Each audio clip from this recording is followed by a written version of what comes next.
General surgeon से मिलना होगा और ऑपरेटिव ट्रीटमेंट ही इसका सक्सेसफुल होता है। और बहुत तरह के ऑपरेशन होते हैं, लेकिन मेन मकसद ये होता है कि आपके स्फिंक्टर, एनल स्फिंक्टर यानी जो लैट्रिन के रास्ते को कंट्रोल देता है, उसको बिना डैमेज किए हुए आपको ठीक किया जाए। तो इसलिए बहुत इंपॉर्टेंट है कि सही विशेषज्ञ से आप इसके लिए मिलें।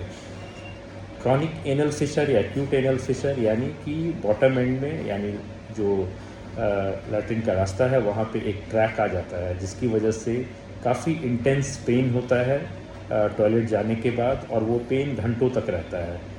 इससे बचने का उपाय ये है कि कॉन्स्टिपेशन से बचें। और कॉन्स्टिपेशन से बचने का तरीका है कि आप हाई फाइबर डाइट लें, लिक्विड इंटेक अच्छा रखें, फिजिकल एक्टिविटीज़ को बढ़ाएं। और अगर किसी को हो गया है एनल फिशर तो कोलोरेक्टल या जनरल सर्जन से मिलें।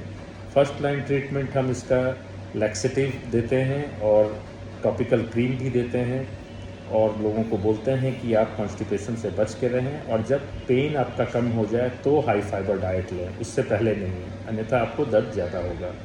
आज के डेट में खासकर NHS इंग्लैंड में हम सिस बाथ के लिए मना करते हैं, क्योंकि इससे फ़ायदा बहुत ज़्यादा नहीं होता है। लेकिन पुराने जो टेक्स्ट बुक देखेंगे तो सिस बाथ का मेंशन किया हुआ है। मैं पर्सनली सिस बाथ रिकमेंड नहीं करता हूँ। और जिनका क्रीम से ठीक नहीं होता है उसके लिए next step treatment Botox injection है।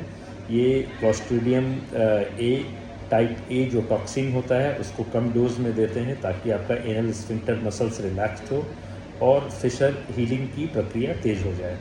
इसका जो है बड़ा साइड इफ़ेक्ट नहीं है, जो कि पुराने मेथड जो लैटरल स्फिंक्टरोटमी यानी कि जिसमें कि स्फिंक्टर को कट करके वहाँ का स्पाज्म कम किया जाता था ताकि फिशर की हीलिंग हो, तो वो विधि जो है आजकल खासकर इंग्लैंड, अमेरिका या यूरोपियन कंट्री में हम लोग नहीं रेकमेंड करते हैं, क्योंकि उसका एक मेजर रिस्क है, वो है फीकल एंड फ्लेटस इनकॉन्टिनेंस, यानी आपको जो है लैट्रिन को कंट्रोल करने में दिक्कत हो सकती है, खासकर महिलाओं में। तो उसके लिए बोटॉक्स इंजेक्शन जो है वो देते हैं। तो इन सब जो है चीज़ों का इलाज संभव है। पाइल्स का जो है इलाज कई तरह से होता है। अगर अर्ली स्टेज में होता है तो हम रबर बैंड वो लगा देते हैं, और दूसरी ग्रेड 2 और ग्रेड 3 पाइल्स और इवन ग्रेड 4 के लिए भी हेलो प्रोसीजर करते हैं, जिसमें कोई कट नहीं लगता है और रिलेटिवली पेनलेस प्रोसीजर है। पेशेंट जो है रिकवर जल्दी होते हैं और 24 घंटे में डिस्चार्ज भी हो जाते हैं। तो इन सभी जो है नए टेक्निक के साथ जो है इन सब बीमारियों का इलाज हो सकता है। आवश्यक ये है कि आप सही विशेषज्ञ से दिखाएं और सही सलाह लें। धन्यवाद।